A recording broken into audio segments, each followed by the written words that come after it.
حبايبي عاملين ايه؟ يا رب تكونوا بخير. لو اول مره تشوفوني ما تنسوش اللايك والشير والكومنت الحلو، واللي محتاج قراءه خاصه بيتواصل معايا على رقم الواتساب الموجود قدامكم على الفيديو. طيب النهارده هنعمل مع بعض قراءه عن حبيبك المبتعد اللي مش موجود في حياتك حاليا. هنشوف شكل حياته من غيرك ايه. هل مشتاق لك؟ هل بيحن لك؟ هل بيفكر فيك؟ يعني لسه عنده مشاعر حب، ولا مشاعره اتغيرت؟ هل عايز يرجع العلاقة ومحتاجك ولا لأ؟ كل ده هنشوفه مع بعض النهاردة ان شاء الله بإذن الله. مبدئيا كده هنشوف طاقته.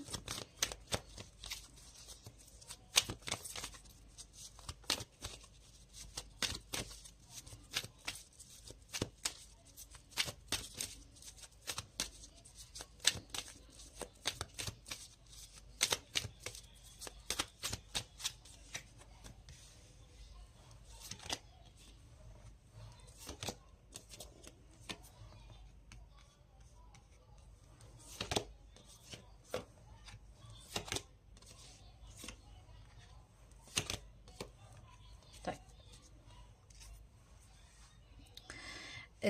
مبدئيا في طاقته انا شايفة ان انت قلت كلام للشخص ده، او في كلام حصل ما بينك وما بينه.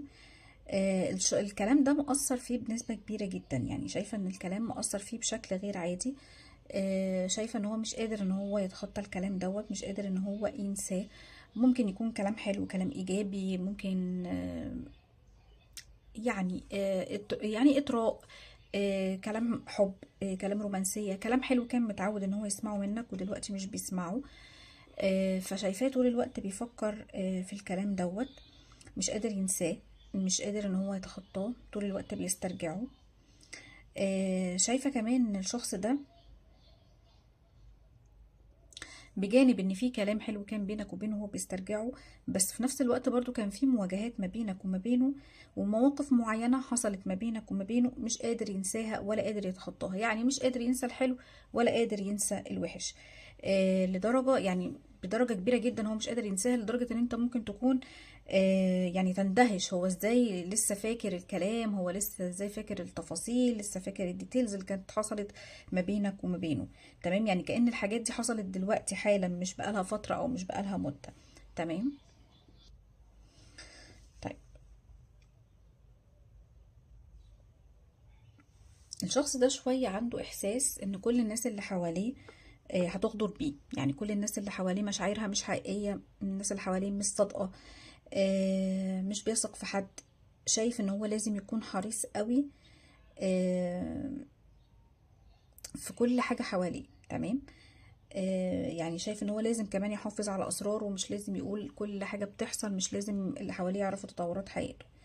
طيب شايفة ان للبعض منكم الشخص ده ممكن يكون في علاقة في حياته، او في علاقة ثلاثية يعني، او في علاقة تانية غيرك. ممكن تكون العلاقة دي علاقة قديمة، او علاقة دخل فيها بعد الانفصال اللي حصل ما بينك وما بينه. لكن عموما هو في العلاقة دي مش مبسوط، مش مرتاح، فيها تعاسة، فيها وضع سيء شوية.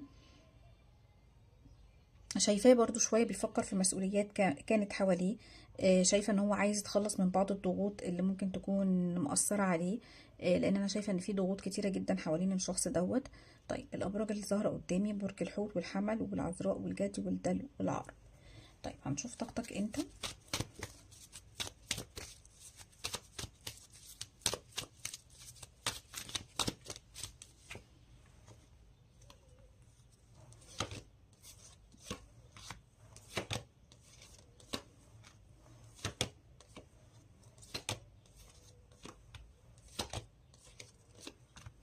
ماشي.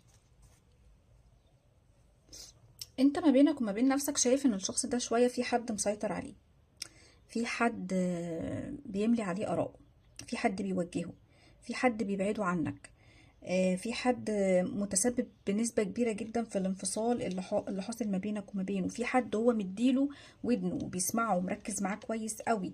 تمام. والشخص ده ليه دور، يعني دور شوية سلبي في العلاقة دي، وشايف ان الشخص ده منقاد قوي ناحية الشخص ده. شايف ان هو في حد متسلط عليه، شايف ان في ناس متدخلين في العلاقة، متدخلين في حياته، وهو زي ما يكون لعبة في ايديهم، ملوش اي ارادة، ما عندوش شخصية. ودي حاجة ممكن تكون منزلاه من نظرك، او حاجة يعني مضايقاك. الناس دي المسيطرة عليه ممكن يكونوا أشخاص يعني أصدقاء مقربين منه. آه، بيغيروا عليك وبيخلوه ان هو يتراجع عن قراراته ناحيتك. فده يعني مؤثر عليك تأثير سلبي جدا. يعني انت بنسبة كبيرة جدا شايف ان العلاقة دي انتهت بسبب اشخاص تانية ممكن تكون موجودة حواليك وموجودين جوه العلاقة. تمام. طيب، شوية الشخص ده بيحب قوي يعني الشخص ده شوي شوية، بيحب دايما الانظار تكون ملتفتة له، بيحب دايما اللمة الكدابة. وده بالنسبة لك بيضايقك لان بيحسسك ان هو شخص سطحي، ان هو شخص مش عاقل، مش ناضج، مش رزين. تمام. فدي برضو حاجة من ضمن الحاجات اللي ممكن تكون بتضايقك. طيب، هنشوف الطاقة المشتركة، يعني المشاعر المشتركة، الظروف، الأفكار كده. طيب،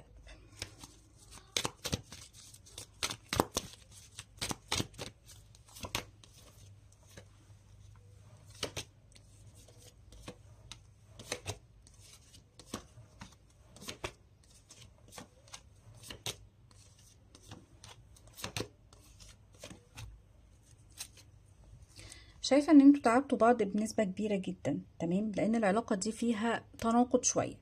تمام. فيها اعجاب وفيها شغف من ناحيتك ومن ناحيته. بس في نفس الوقت فيها تعب، فيها انفعالات قوية. تمام. بنسبة كبيرة جدا انت شايف ان العلاقة دي شوية مش متوازنة، لان فيها طرف بيدي اكتر من الطرف التاني. تمام. في عدم رضا في العلاقة ما بينك وما بينه. انتوا الاتنين شخصيات قوية، شخصيات عنيدة، وده سلاح ذو حدين في العلاقة. يعني في العلاقات العاطفية بيكون سلاح ذو حدين شوية.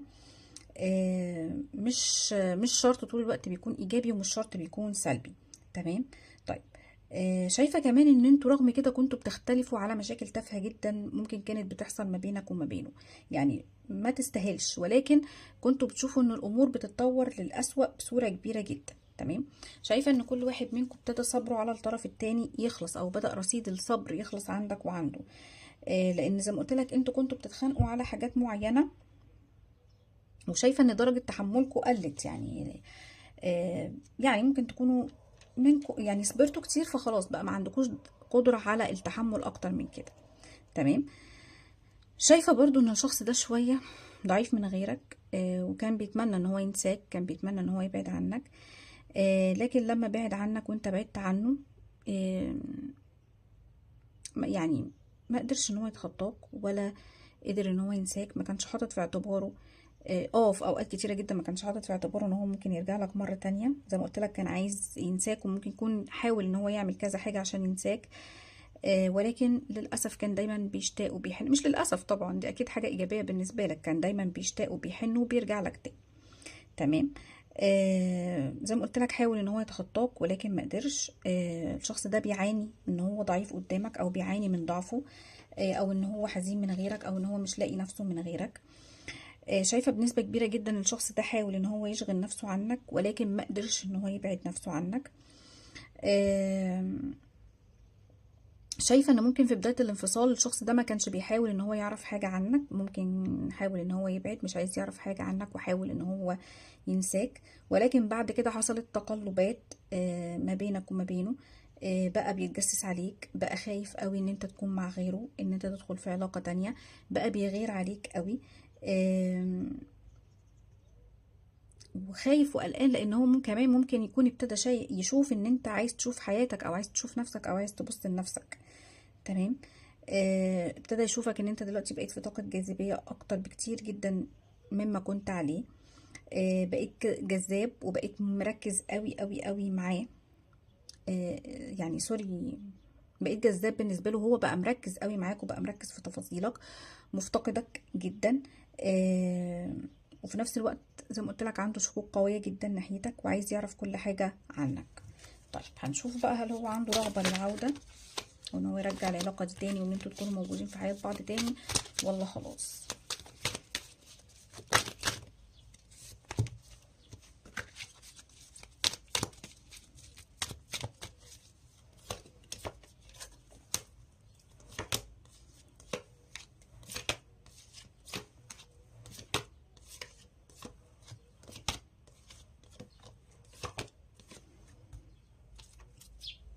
طيب الشخص ده عنده مخاوف،